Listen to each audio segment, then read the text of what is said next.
You know, I worked really, really hard in the 80s and 90s to put polyamory on the map. Yeah. Not single-handedly, but I had a lot to do with polyamory emerging as, I think, a really recognized and increasingly respected option for people. Welcome to Private Matters. I'm Max van Praag. Private Matters is a force for fulfilling intimate relationships around the world. Here on this platform, we talk freely about love, intimacy, and sex. As we say, everyone can have bliss in their own way, regardless of judgment, without judgment and criticism, regardless of their history.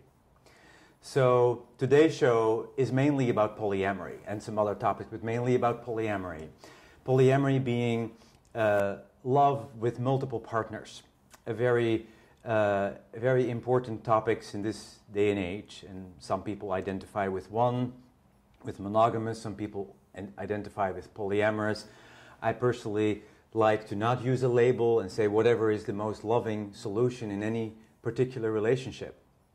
So my guest today is a brilliant psychologist, therapist, and an author of various books on polyamory, a very wise woman who has done a lot of teaching in the arena of love, intimacy, and sex. I'm honored to have you here, Deborah Anapol. Thank you. Thank you for being here and sharing with us some of your wisdom. Your main topic throughout your career has been polyamory. Well, it's certainly the one that's gotten the most attention. And when I first started speaking and writing, actually the word polyamory didn't exist. I was using the word responsible non-monogamy. But eventually we found a word that was not something else, but a thing in itself. Responsible non-monogamy. Yeah. Yeah, as opposed to 50% of the Americans cheating on their partners and it being secretive. This is about integrity and transparency. Exactly. Yes. So kind of more descriptive than polyamory in a way. Although originally my definition of polyamory was not necessarily multiple partners, but any love that is not dictated by the mind, by the culture, but that's allowed to show up in whatever way is true to love. Yeah, and that's really, really important these days when marriage often is not working anymore. New forms of relationship, new forms of loving are emerging everywhere, right?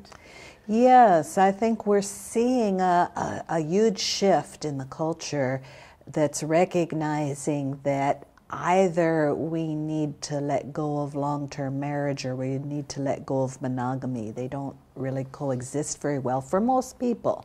Some people, yes, but they're in a minority. And the culture says you can't do that. Well, the culture has said that, but I think it's shifting.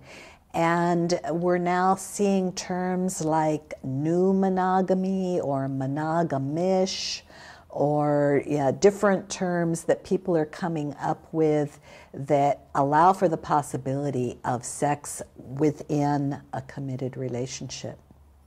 Yeah, it's really important. And this is your book, Polyamory, Love and Intimacy with Multiple Partners. Yes. That's actually the second book that you wrote on the topic. Your first book was called Polyamory, The New Love Without Limits, Secrets of Sustainable Intimate Relationships.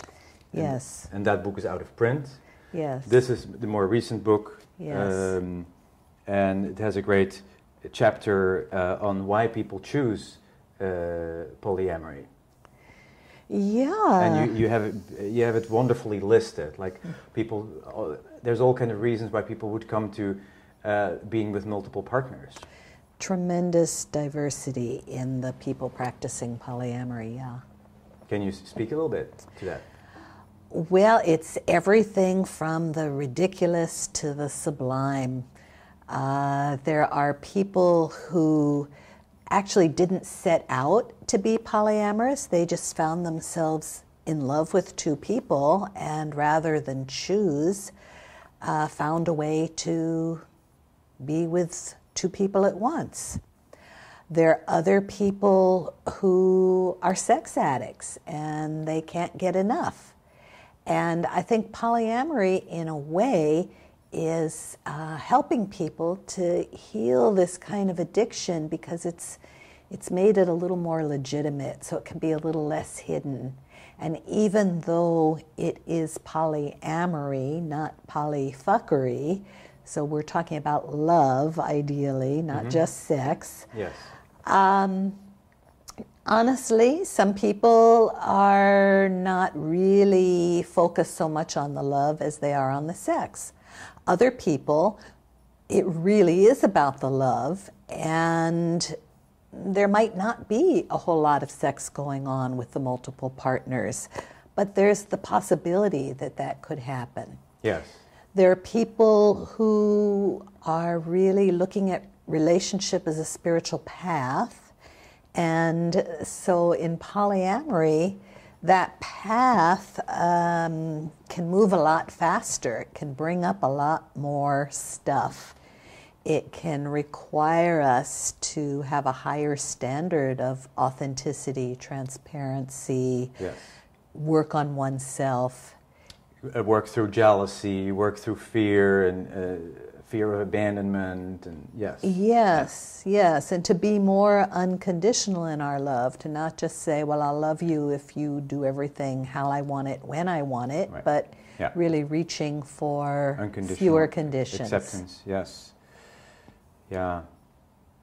There are people who choose polyamory for political reasons, for ecological reasons, and even though there's been a belief that polyamory is something that men want, that women want monogamy, actually the feminists, the women's movement, were the first to do a real critique of marriage, and so some people are choosing polyamory as a statement about not possessing or being possessed by their partners.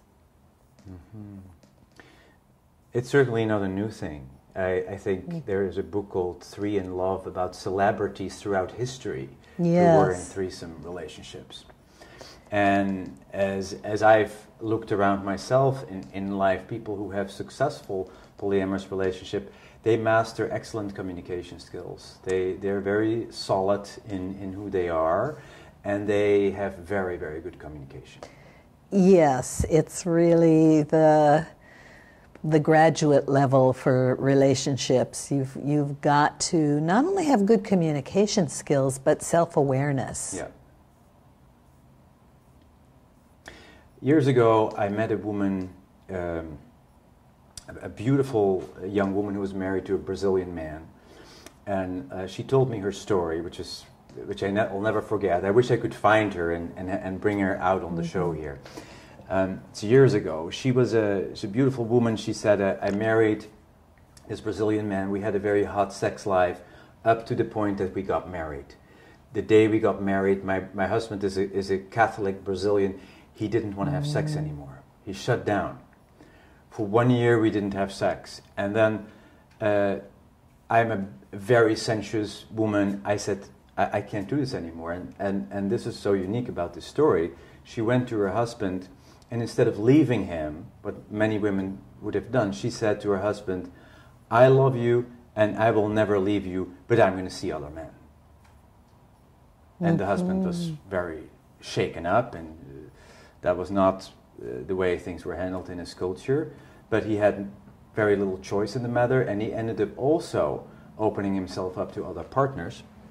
They both went out, dated other people for a few years, and ultimately they got back together into a harmonious sexual relationship with each other. Wonderful story. Yeah. Mm-hmm. Yeah. Yeah, I think the idea that, well, it's the split between the virgin and the whore. Mm-hmm. So particularly in Catholic countries, but not only in Catholic countries, there can be a hard time reconciling the virgin, the mother, the wife, with hot sex. And this would certainly, often what people do in that situation is to have a secret affair. So wonderful, this young woman decided to be honest about it. Right. Yeah. That was the right way to handle it. Because when people are dishonest, usually things end up falling apart. When people feel betrayed, it's very hard to repair. Yes, a lot of people, it looks in the short term like it's going to be easier to have a secret affair. But I tell people, if they ask my opinion in the coaching, I tell them, you think it's hard to say you want to have sex with someone else. Think about how hard it's going to be to acknowledge you've already done it when you've been found out or when you don't want to keep the secret any longer. And it's very difficult for people to get over the sense of betrayal, of being lied to. And as difficult as it may be to deal with jealousy, it's even more difficult to deal with betrayal. Yeah. So Deborah, you haven't come to this subject without reason. Would you share a little bit about your own journey? Okay.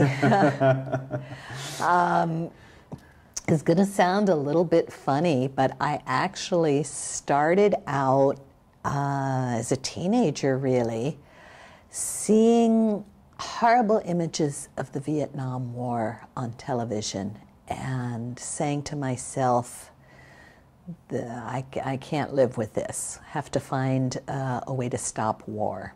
And I got involved in the anti-war movement, later morphed into the peace movement. But neither one of them really seemed to be creating more peace in the world. And to make a long story short, I decided that peace begins at home, between men and women, and in intimate relationships. And I saw that one of the biggest things people were fighting about was infidelity. And I also started looking at what we're teaching our children by raising them in these monogamous or supposedly monogamous marriages and nuclear families. We're teaching our children not to share, not to trust other people, not to include others. And it seemed like polyamory was a way not only to reconcile our natural non-monogamous nature, but also to shift the culture. And Marx said, the family is the building block of the culture. You change the family, you change the culture. So it might sound sort of silly, but I actually thought polyamory was going to be the key to peace on earth. I'm not sure that that's true, but it's a step in the direction. It's a step, and it's also about love, and that's also one of your favorite topics.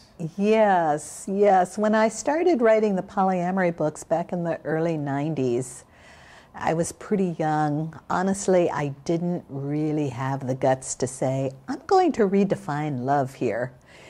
And it was only maybe 20 years later that I realized actually what I'm doing is redefining love, and I'm just going to say so. I don't need to have a special word instead of love. It really is just all about love. I love the book you wrote, The 7 Natural Laws of Love. You sent it to me along with the other ones, and I've been savoring it. It's like filled with great insights. For example, one can buy loyalty, companionship, attention, perhaps even compassion, but love itself cannot be bought. An orgasm can be bought, but love cannot. It comes or not by grace of its own will and in its own timing, subject to no human's planning. Love cannot be turned on as a reward. it cannot be turned off as a punishment. Ultimately, this search for the beloved leads you to the realization that you feel love when you are being loving, not when you're being loved by another. That's also something that I really believe is true. And for years I had a little note on my fridge saying, I am what I love, not what loves me. Which is the same thing. Yes. And it's so true. We have to open ourselves to that feeling. Yes, it's one of many ideas about love that are kind of upside down and backwards. The culture has taken a lot of the realities of love and misled us. If we believe what we're told about love, no wonder we struggle to find love, to stay in love. And these laws of love, and some people have objected to, what are you doing making laws about love? But they're not my laws. They're like the laws of physics. This is just the way things work, whether you like it or not. So it works a lot better if you don't try to boil water by putting the water on top of the fire. Mm-hmm. So I think we got a little sidetracked from you sharing about your own experience. Oh, my own experience. Your own experience. Yes. You have lived a polyamorous life. I have.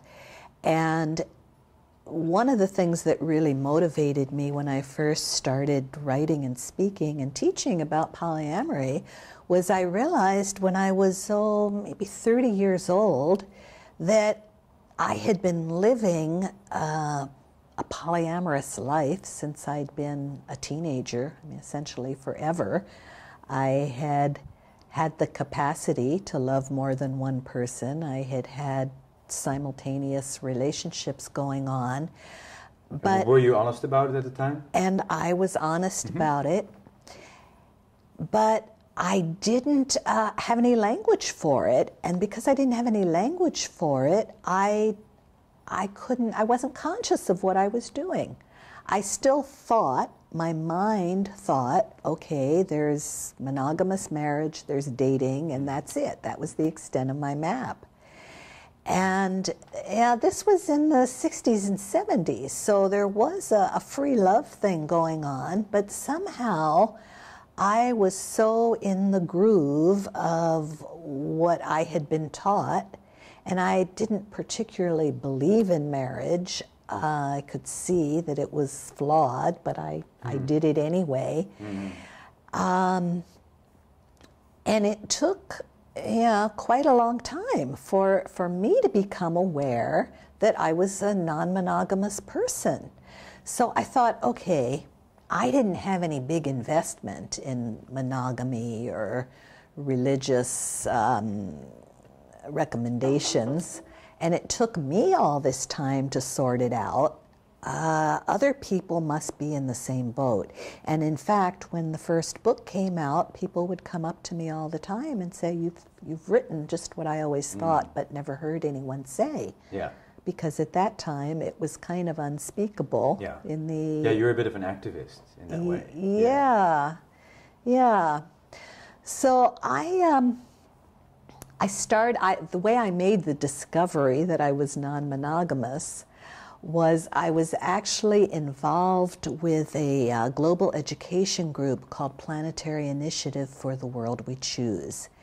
And this was a grassroots action to make people more aware of the crisis that was being faced in really every aspect of life on Earth. Now people are starting to be very aware of climate change and much more aware of the overpopulation issues, and people were aware of it then. But the point of this project was to get people thinking about alternative energy, alternative housing, alternative agriculture, alternative transportation, all these alternatives. But there was nothing in this project that was about sex or relationships. And so I said, okay, I'm going to take this on. I'm going to look into the alternatives having to do with sex and relationships. And that led me to the discovery that, in fact, people had been exploring alternatives to monogamy in the nuclear family for quite a long time. But hadn't been open about it. Hadn't been open about it, or had been kind of marginalized. Oh, those are just hippies. Hippies or Mormons. Yeah. Yeah, I was actually using the word polygamy in the beginning, and one of my mentors, F.M. Esfandiari, he said, don't use that word because it's old world. It refers to what I would now call old paradigm relationship. And in polyamory, not only are we talking about multiple partners, but we're talking about a shift in the paradigm. And that kind of brings us back to what love is. Yeah, a shift from conditional to unconditional love, a shift from secrecy and lies to total transparency, and a shift from trying to control your partner to allowing, to honoring that we're different people and we're dancing together because we choose to.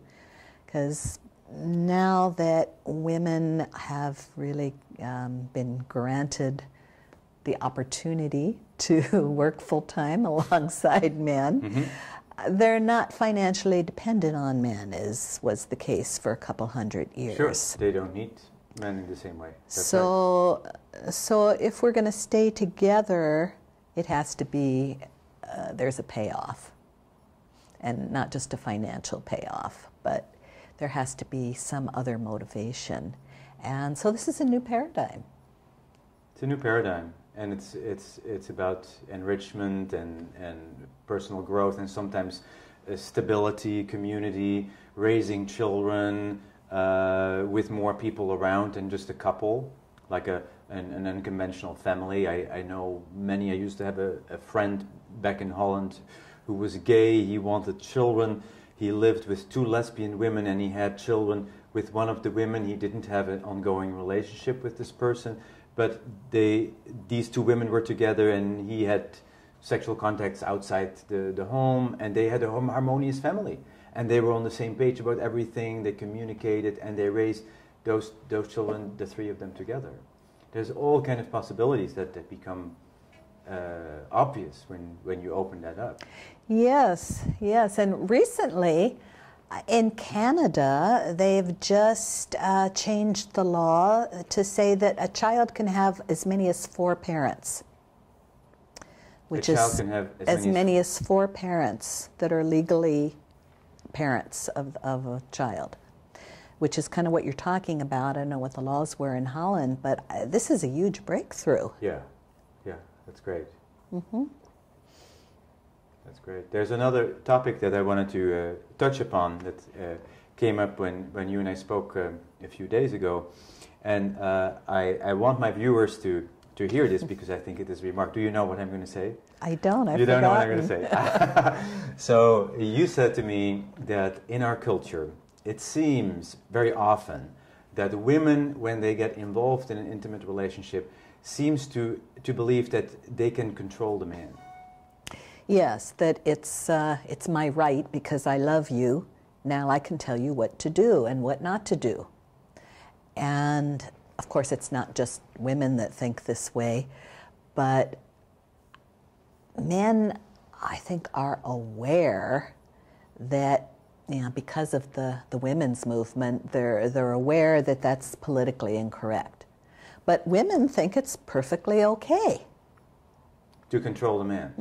Or to try. But then the irony about this is that I believe that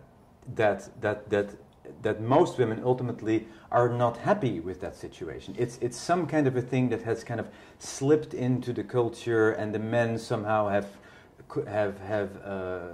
collaborated with the situation in a sense that they have often given away their power and not been really present. But a woman who can control her man and he does exactly what she wants, most women that I know, that's not what they want. They do not want the man to do exactly what they say. That's true. And not only that, anybody that tries to really control another person completely, good luck. Sooner or later, it's going to fail. Yeah, in your book you call it like a business agreement that you can feel in your gut as a business agreement. People in power relationships or dominant submissive relationships, that's what you say, right? It's not love. Yeah. But that can be a combination of love and that, but when it is predominantly that, or when it is all about somebody's needs. Yeah, when it's all about my being able to control you or having you do what I want or deliver what it is that I think I need. Love is not a description.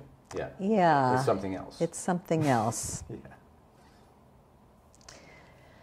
So I think a lot of people, again, this is the shift in the paradigm. In the old paradigm, that was how you do it.